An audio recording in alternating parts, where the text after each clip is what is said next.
নমস্কার বন্ধুরা, তো নিয়ে এলাম তোমাদের জন্য আর একটা নতুন ভিডিও। যাই হোক, এটা আমাদের কলকাতা শহরের একটা ব্রিজ। ব্রিটিশ সাম্রাজ্যের পতনের অন্তিম লগ্নের ঠিক সেই মুহূর্তেই 1943 সালে এই ব্রিজটি কাজ শুরু হয়।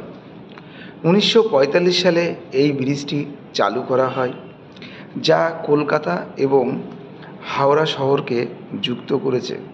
মধ্যবর্তী স্থান দিয়ে বয়ে গেছে হুগলি নদী।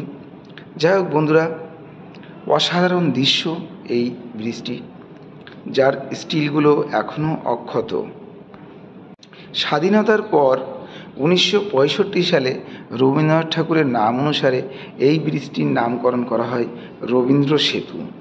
কলকাতা শহরের অপরূপ সৌন্দর্য বাড়িয়ে তুলেছে এই দুটি ব্রিজ। এখানে আর একটা পাশে ব্রিজ আছে যার নাম বিদ্যাসাগর সেতু।